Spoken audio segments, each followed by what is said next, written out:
Welcome back to my channel friends. ಇವತ್ತು ನನ್ನ ವ್ಲಾಗ್ನ ಬೇರೆಯವ್ರು ನಡೆಸ್ಕೊಡ್ತಾ ಇದ್ದಾರೆ ನೋಡಿ ಫ್ರೆಂಡ್ಸ್. ಎಲ್ಲರೂ ಸಪೋರ್ಟ್ ಮಾಡಿ ಹೀಗೆ ನನಗೆ.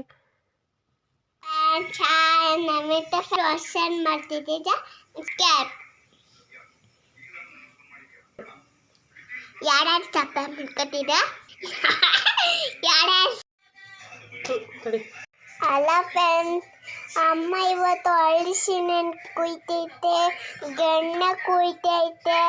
ಆಮೇಲೆ ಏನು ಮಗಳೇ ಇದು? ಏನಂದಲ್ಲ ಇದ್ರ ಹೆಸರೇನು? ಗೆಂಡೆ. ಆಗಲೇ ಏನು ಹೇಳ್ದಲ್ಲ? ಗೆಣ್ಣೆ ಕುಯ್ತೈತೆ ಅಮ್ಮ.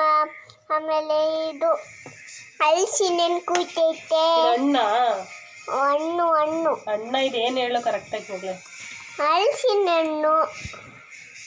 ಅಣ್ಣ ಕಾಯಿ ಇದು ಕಾಯಿ. ಹಾಂ, ಹಲಸಿನ ಹಣ್ಣು ಆಗ್ಬಿಟ್ಟು ಕಾಯಿ ಆಗಿತ್ತೆ, ಅದು ಸಾಂಬಾರು ಮಾಡೋದು, ತಿನ್ನೋದಲ್ಲ.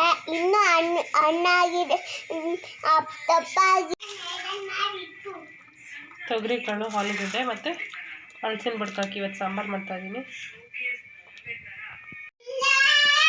ನೋಡಿ ಫ್ರೆಂಡ್ಸ್. ಹಲಸಿನ ಬಡ್ಕು ಸಾಂಬಾರಿಗೆ ಮಾಡೋಕ್ಕೆ ಅಂದರೆ ನಾನು ಇವಾಗ ಮಸಾಲೆ ಸಾಂಬಾರು, ಹುಳಿ ಸಾಂಬಾರು ಅಂತಾರಲ್ಲ ಆ ರೀತಿ ಮಾಡ್ತಾಯಿದ್ದೀನಿ.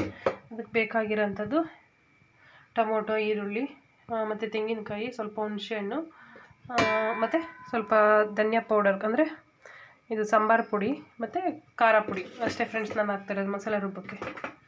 ನೋಡಿ ಫ್ರೆಂಡ್ಸ್, ಇಷ್ಟು ಐಟಮ್ಸು: ಟೊಮೊಟೊ, ಈರುಳ್ಳಿ ಮತ್ತು ತೆಂಗಿನಕಾಯಿ, ಖಾರ ಪುಡಿ, ಸಾಂಬಾರು ಪುಡಿ ಮತ್ತು ಹುಣಸೆಹಣ್ಣು ಇಷ್ಟು ಹಾಕ್ಬಿಟ್ಟು ಎಲ್ಲ ಪೌಡರು ಹಾಕ್ಬಿಟ್ಟು ನಾನು ರುಬ್ಬಿಟ್ಟಿದ್ದೀನಿ ನೋಡಿ. ಇಲ್ಲಿ ಇದು ರೆಡಿ ಇದೆ. ಹಲಸಿನ ಬಡ್ಕು ಕಟ್ ಮಾಡಿ ರೆಡಿ ಮಾಡಿ ಇಟ್ಕೊಂಡಿದ್ದೀನಿ. ಎಲ್ಲ ಕುಕ್ಕರ್ಗೆ ಹಾಕಿ ವಿಷಲ್ ಇಡ್ಸೋದು ಅಷ್ಟೇ ಫ್ರೆಂಡ್ಸ್. ಇವತ್ತು ಮಾತ್ರ ಉಪ್ಪು ಹಾಕೋದು ನಿಮ್ಮಮ್ಮ? ಸಾಂಬಾರು ಪಲ್ಯ ಎಲ್ಲ ಮಾಡ್ತಿಲ್ಲ.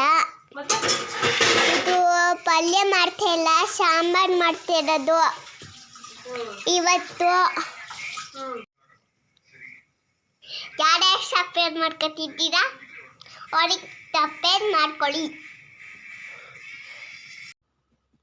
ಹೇಗಿತ್ತು ನಮ್ಮ ಮಗಳು ಮಾಡಿರೋ ವಿಡಿಯೋ? ಚೆನ್ನಾಗಿತ್ತಾ ಫ್ರೆಂಡ್ಸ್? ಲೈಕ್ ಮಾಡಿ, ಶೇರ್ ಮಾಡಿ, ಕಮೆಂಟ್ ಮಾಡಿ ಮತ್ತು ಸಬ್ಸ್ಕ್ರೈಬ್ ಮಾಡೋದನ್ನ ಮರಿಬೇಡಿ. Thank you for watching my video.